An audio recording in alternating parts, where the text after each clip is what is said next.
Enggak, kursi yang bagus. Kursi yang merah yang disarungin di Oh, bisa disarungin ya? ada sarungnya ada. Putih 2 biji mah banyak sarung. Oh, kursi merah kan? Kursi merahnya. Oh, itu. Kebetulan. Jadi waktu gudang yang baru tuh. Oh, iya siap. Terus sarungnya. Assalamualaikum. Ini panggil puterin. 1, 2, 3. Nah. Siap kan? Siap. Punya aku udah rekam belum tuh bang? Udah. Iya agak tengah sini dong. Nah, terus belokin dikit. Nah, cerdas. Terang nih. Siapa yang live? Boleh. Sudah belum? Salam ini. Ini live TikTok. Ya, yuk. Ayo, cek ranjang hijau guys. Cek ranjang hijau guys. Oke, 1, 2. Oke, 1, 2, 1. Sip. Assalamualaikum warahmatullahi wabarakatuh. Waalaikumsalam warahmatullahi wabarakatuh.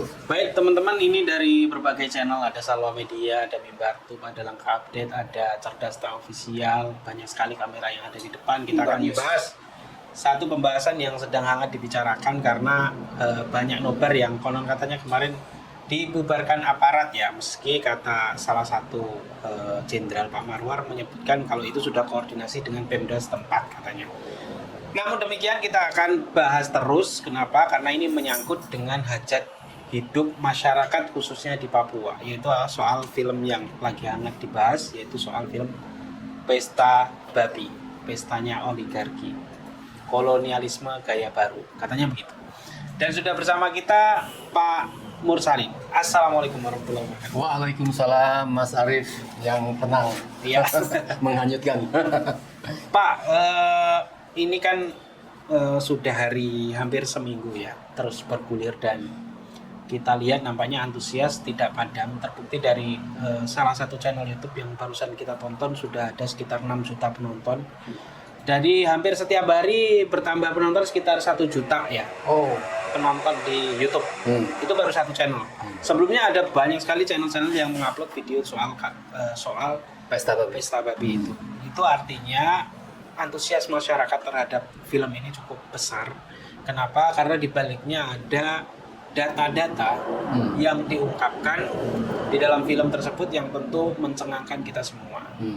Karena dalam film itu ada satu proyek yang digagas oleh Presiden sebelumnya adalah Pak Jokowi, yang dilanjutkan oleh Pak Prabowo, yaitu PSN, proyek strategis nasional yang ada di daerah Papua ya, Bovendigul, yang kurang lebih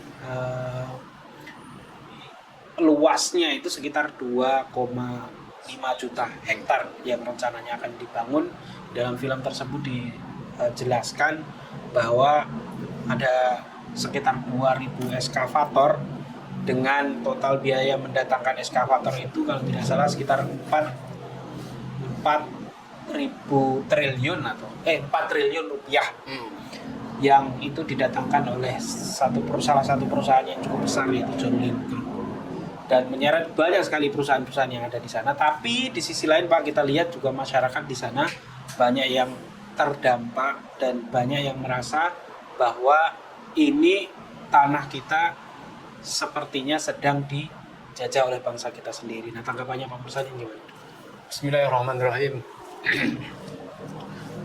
Alhamdulillahilladzi hadana lihada wa ma kunna linahtadiya laula an hadanallah.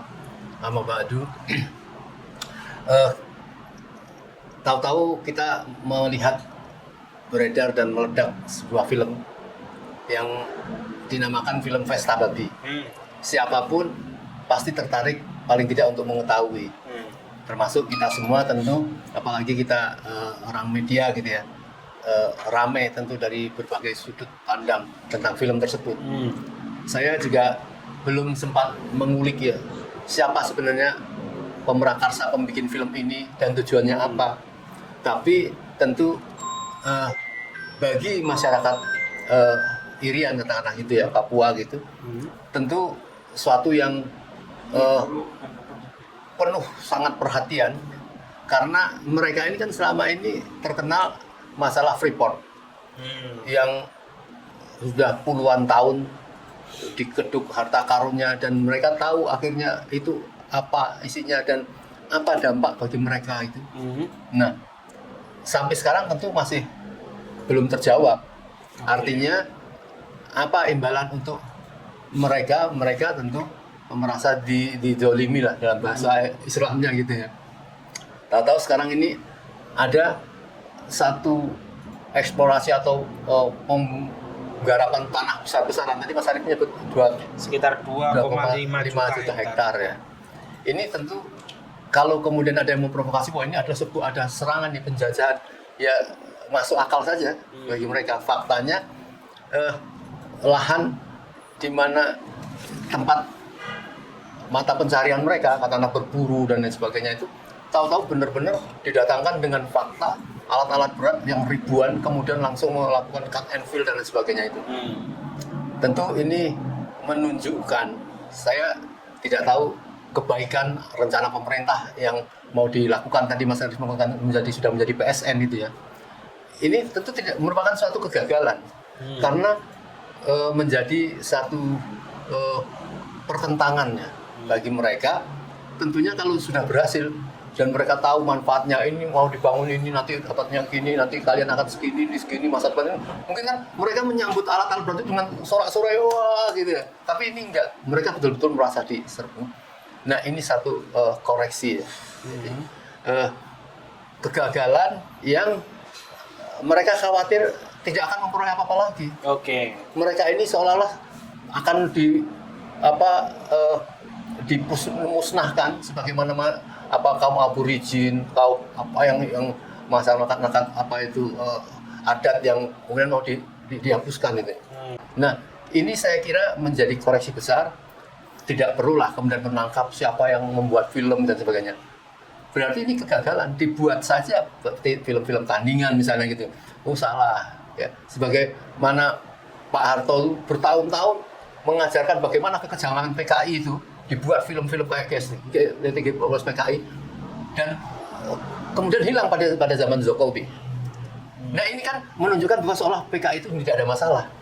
Padahal PKI itu menjadi bermasalah bagi orang Indonesia, terutama bagi TNI.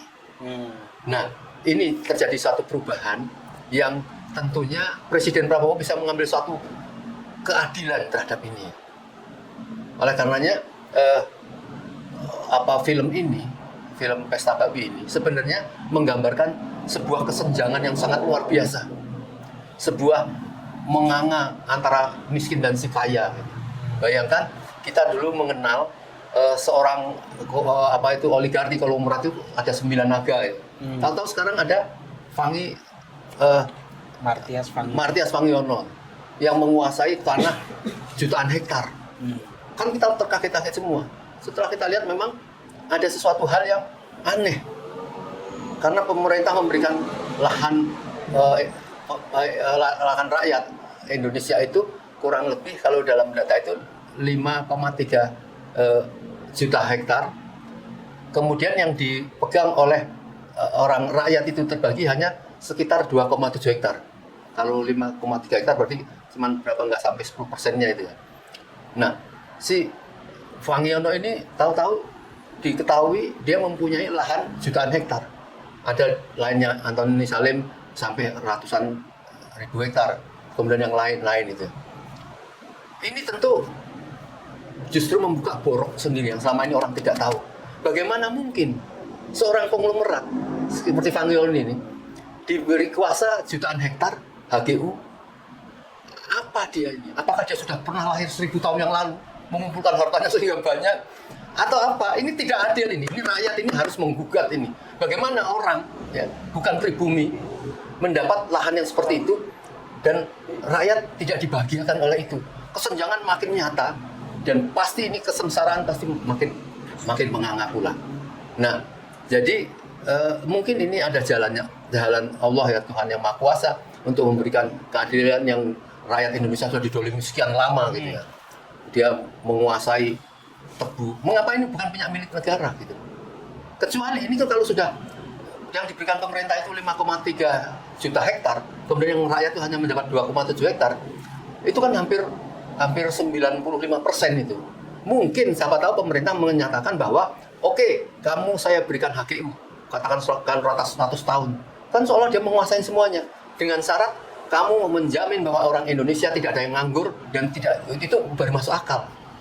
Ini mereka mendapat sesuatu apa yang menjadi beban itu? Mesti pemerintah menurut saya harus ada rasa empati. Ya. Jangan sampai Pak Prabowo dituduh-tuduh. Sekarang ini kan ada video entah AI atau mungkin ada yang sengaja memojokkan Pak Prabowo. Dalam ceramah itu kalau kita lihat yang sudah tersebar di mana-mana, Indonesia tidak boleh mempunyai pemimpin yang kuat dan adil, yang pinter dan kuat. Ya. Kita hanya harus orang-orang miskin, orang menjadi kacung dan sebagainya. Kan kita tidak percaya Pak Prabowo mengatakan begitu. Tapi itu beredar. Tetapi apa yang dilakukan itu bisa jadi menjadi ketidakadilan terhadap rakyat, yang rakyat sekarang hari ini. Itu nangis-nangis yang di video itu juga. Aku kepengen hidup di tanahku sendiri karena dia dari sejak lahir di tanah itu, ya. Kemudian dia tahu-tahu diusir dan sebagainya. Apakah ini tidak ada rasa empati kepada rakyat? Nah sekarang tahu-tahu lahan mereka dihabisi untuk membuat sesuatu, katakanlah mungkin itu untuk baik, untuk untuk rencana ke depan. Tetapi itu kan harus dijelaskan. Nah sekarang terpenting menurut saya penguasa ini harus hadapin dengan real keadaan yang sedang terjadi, keterpurukan ekonomi, keterpurukan tekanan dolar terhadap rupiah. Ini satu kenyataan yang jujur. Kalau tidak bisa mengatasi ini, ya artinya selesai lah. Ya, selesai itu terhadap jawaban-jawaban usaha yang terlalu banyak diorasikan, ya, banyak pidato-pidatokan. Ini menjadi satu jawaban yang pasti dalam beberapa waktu ke depan. Apakah kita lihat ada tanda-tanda menurun dolar? Apakah malah justru tetap naik? Sekarang udah 18. Mau terus tanya atau saya boleh melanjutkan lagi? Lanjut aja, Pak. Kita kan tertarik dulu waktu dolar yang menjadi tinggi itu, kemudian kembali pada Habibie, ya, bisa mengubah dolar itu menjadi 6.000. Ini kan luar biasa. Setelah kita kulik-kulik apa yang terjadi, ternyata Presiden Habibie pada saat itu dia kan mempunyai sesuatu produksi yang sangat bergengsi, yaitu pesawat N230 ya, yang dimana banyak negara yang minta itu, kemudian sampai tukar beras dan sebagainya. Dan itu rela karena keadaan ekonomi Habibie itu menjual atau tidak melanjutkan itu karena uang diperlukan karena keadaan rupiah sangat tertekan. Nah, sekarang ini orang melihat uang ini dikuras-kuras dengan alasan macam-macam untuk proyek MBG lah, KDM lah misalnya. Coba kalau misalnya itu bisa berpengaruh untuk mengubah itu, mestinya dievaluasi. Dan supaya tidak terjadi pertentangan, kan sekarang yang pertentangan ini ditentang oleh masyarakat bawah dan sampai masyarakat menengah ke atas. Mengapa tidak dijadikan diundang rembukan di dalam satu video yang Pak Prabowo seolah mengatakan sesuatu, itu kan ada taipan-taipan itu dalam foto itu. Mengapa tokoh-tokoh FPTNI, TNI ini, yang jenderal-jenderal, yang patriot, yang cinta kepada negara diundang, ya para guru besar, para orang pinter diajak ngobrol bersama untuk mengatasi persoalan ini? Pasti tidak akan ada gejolak. Nah jadi sekali lagi kembali pada film Pesta Babi ini, itu memang berontak orang dan pasti akan mendukung siapapun yang tidak mengenal Papua dengan mengoyak lahan-lahan hutan. Itu di situ apakah tidak ada terjadi pelanggaran undang-undang pembalakan hutan dan lain sebagainya. Nah saya kira ini menjadi evaluasi. Ya.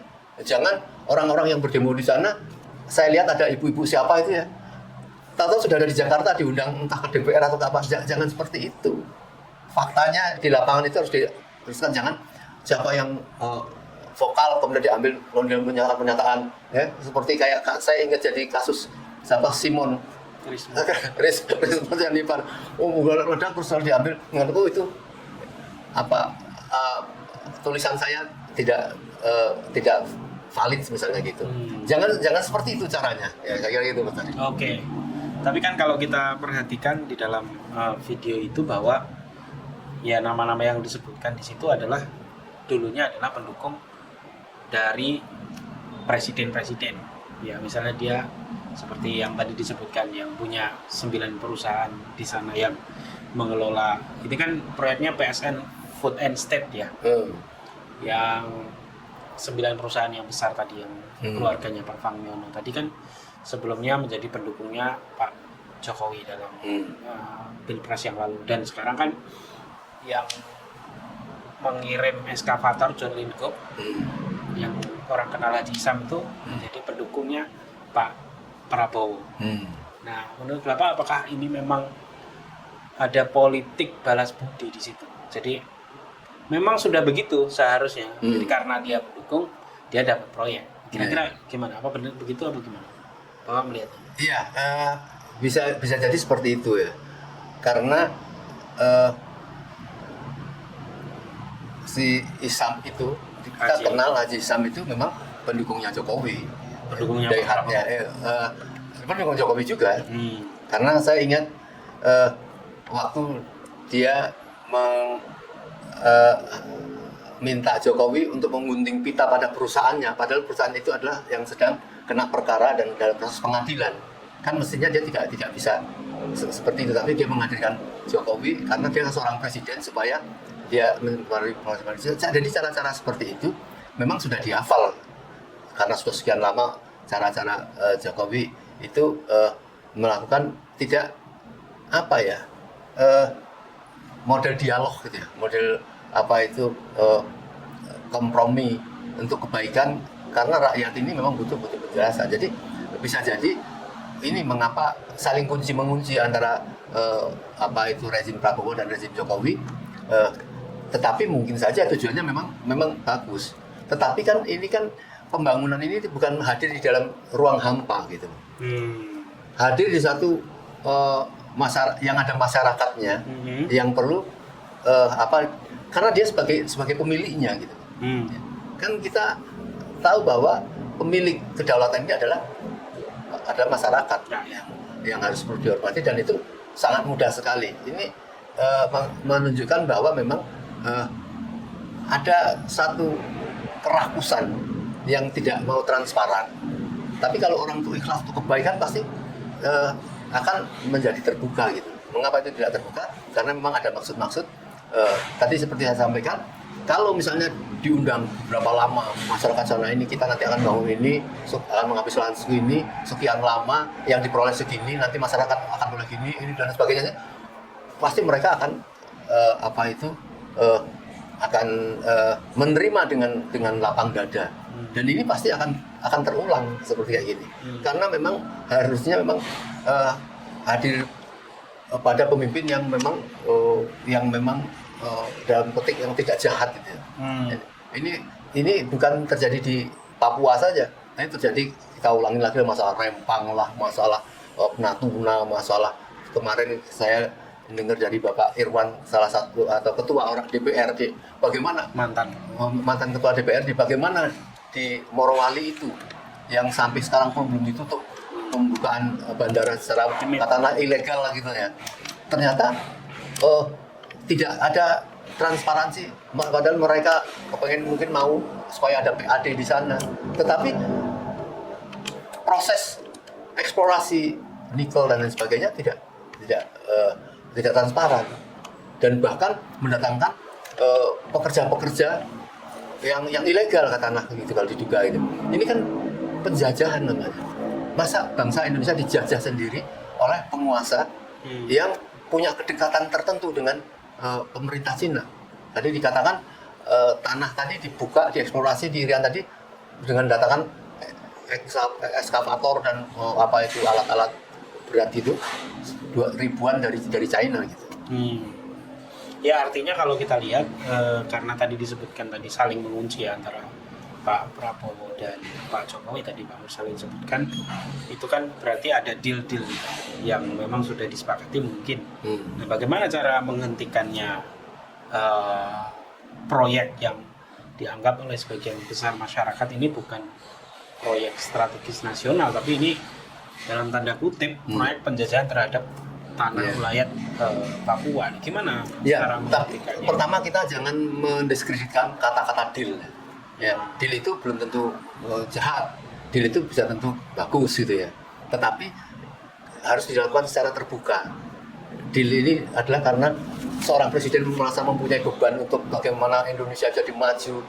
Tetapi Kalau itu melihat nggak di Pak Prabowo yang sekarang kira-kira? ya, kalau dilihat dari keluhannya, dia menjadi miskin, dia untuk perusahaannya karena tidak menjadi penguasa.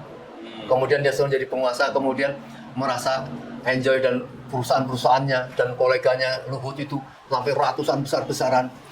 Itu sudah tidak ada kepercayaan dari masyarakat itu. Oke. Maka kita masih bisa berharap Kak, dengan presiden seperti ini, tergantung dia punya mindset atau bisa merubah hati dan kegalakannya itu enggak dengan itu apa tidak, itu kita harus tahu dulu. Tapi kalau kita rubah mindset ya, kemudian dia mempunyai seorang ustadz mengingatkan hidup ini hanya sebentar loh Pak, cari kemuliaan, Bapak itu dari puncak yang tertinggi, Anda dapat kemuliaan, itu nanti akan mudah nanti bisa di akhirat nanti ya, mulai dari kubur, alam barzah, alam kebangkitan, alam syafaat dan sebagainya. Kalau percaya dengan hari akhirat itu loh. Nah kalau tidak ya apa yang bisa menasihatkan ya? Kita itu senang itu kalau kemudian terjadi satu keadilan pemerataan itu kan, kita senang kan. Bagaimana puasnya orang yang mengerti bahwa indahnya tangan di atas daripada tangan di bawah gitu. Itu kita kepengen punya penguasa yang seperti itu ya. Ya. Jadi ini semua ini kalau saya lanjutkan aja, enak aja ngobrol ya. Ini memang berawal dari ijazah palsu ini. Oh gitu ya. Semenjak nggak ada ijazah kita nggak punya persoalan-persoalan ini. Oke. Karena untuk menutupi kepalsuan ijazah ini, karena kepalsuan ijazah ini kalau terbongkar, itu akan terbongkar semua gerombolan-gerombolan sindikat-sindikat ini yang ingin menguasai, yang mempunyai nafsu serakah, tidak menyamakan. Seolah ada kelompok sana, ada kelompok sini. Dulu kan ada pecah belah. Itu insya Allah kita mesti istighfar dan mohon kepada Allah supaya kita ke depan punya pemimpin yang seperti itu. Oke. Kalau begitu tadi kalau kita lihat ya, maksudnya proyek strategis nasional yang sekarang sudah dibangun. Di sisi lain Bapak tadi sebutkan ada rupiah yang terus melemah. Di sisi lain yang tadi misalnya soal kasus ijazah sampai dengan hari ini juga belum ada kelanjutannya, dan justru diduga bahwa itu memang sengaja dilindungi oleh penguasa. Belum lagi kasus-kasus yang lain yang tadi sudah disebutkan oleh Bapak, misalnya soal MBG, soal Koperasi Merah Putih. Bukannya adanya proyek itu semakin menenangkan masyarakat, tapi justru yang terjadi pro kontra semakin meninggi. Nah, dengan indikator-indikator yang ada, kira-kira masa depan kita ini akan seperti apa nih? Ya. Saya pesimis kalau tidak ada suatu perubahan, sekali lagi saya katakan mindset itu dari para penguasa ini. Minimum yang sedang diributkan atau kumpulnya para tokoh pagi tadi di Bandung, kembalikan kepada UUD 45. Tapi sebenarnya itu memang penting dan utama gitu. Tetapi sebelum kembali kepada UUD 45 yang asli ini, itu kan pasal-pasal yang penting-penting di dalam Pancasila itu kan tetap masih ada, tetap dilanggar. Ini manusianya. Kan pasal 33 tentang kekayaan dikuasai oleh negara untuk kemakmuran rakyat sebesar-besarnya kan tetap masih ada. Tetapi mereka tidak lakukan. Jadi sebenarnya bukan masalah itu, walaupun itu penting ya. Tetapi masalah manusianya ini, Nah, memang satu kebaikan itu memang harus ada edukasi yang bagus untuk memasyarakatkan. Kita ini masyarakat kita itu sudah rusak. Saya bercerita sendiri bagaimana pengajaran edukasi kepada anak-anak kecil. Saya pernah lihat di Jepang itu. Saya nunggu antrian telepon dulu masih dalam box itu ya. Kok ada anak nangis terseduh-seduh. Saya tunggu lama, saya buka anak kecil itu kelas Nane kok deh, ya? Dia nangis. Cerita, kenapa kamu gitu?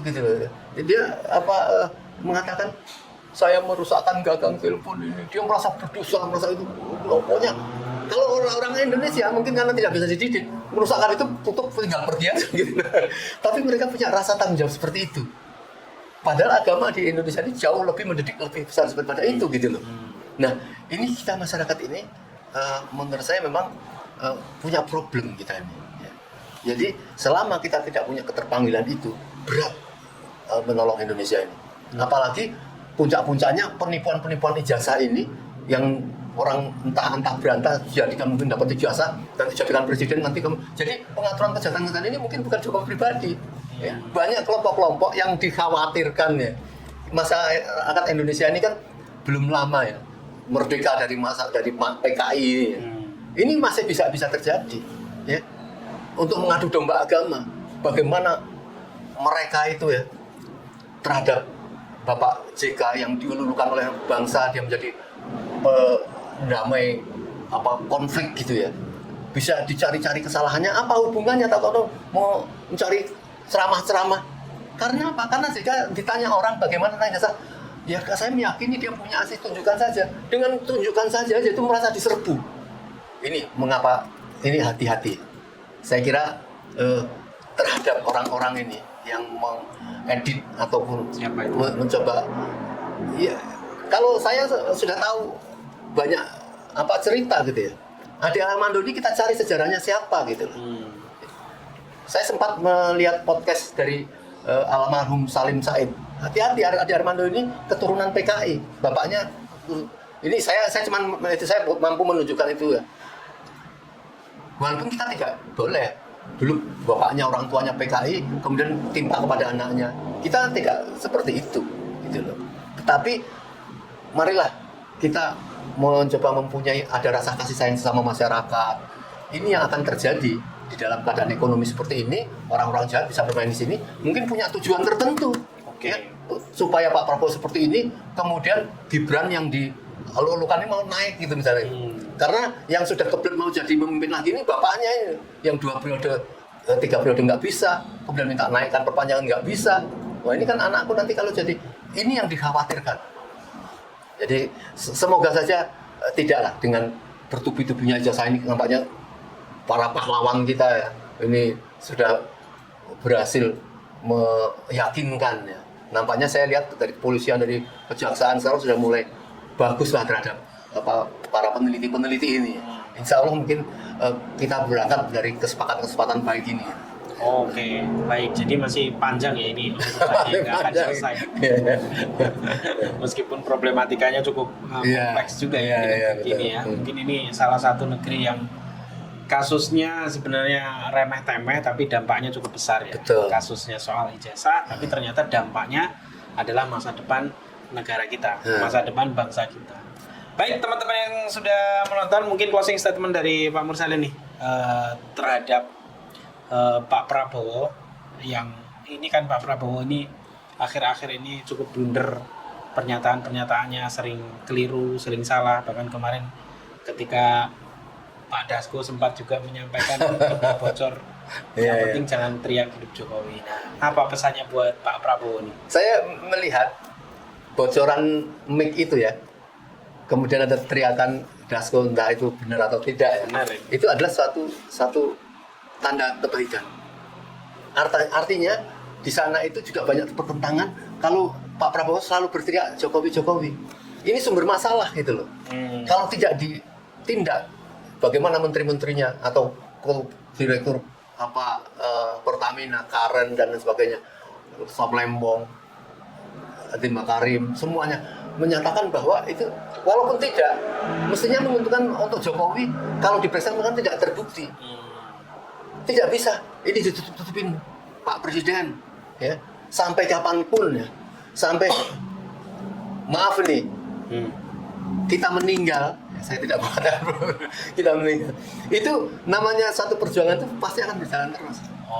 Ya, coba orang yang dulu zalim terhadap Marsina, dia sudah meninggal, akhirnya dia bisa terjadi juga. Itu siapapun yang masa pembunuhan KM50 ini itu tidak bisa berhenti itu sudah sunatullah. Maka bertobatlah kita. Kalau mau minta ajarin bagaimana bertobat pada Allah, kita punya doa lafal-lafalnya ya. Allahumma taubatan nasuhamin qoblal maut misalnya. Bismillah ya. Bermula dari situ. Bermula dari situ. Jadi kita pesankan kepada bahwa orang-orang yang akan menjadi pejabat itu harus memang baik. Jadi Pak Prabowo harus berani mengkoreksi mengapa waktu Pak Prabowo menjadi presiden sampai Jokowi memaksakan berapa 17 menteri itu harus masuk dan sebagainya. Ini sudah dalam tekanan. Ini harus dikoreksi. Ya. Walaupun sekarang ada salah satu salah satu menterinya yang dilulukan menjadi siapa yang paling buah yang paling manis, buah Halil. Jadi ini candaan jokes yang masyarakat itu artinya sudah dewasa sekali gitu. Dan memang yang paling manis beneran.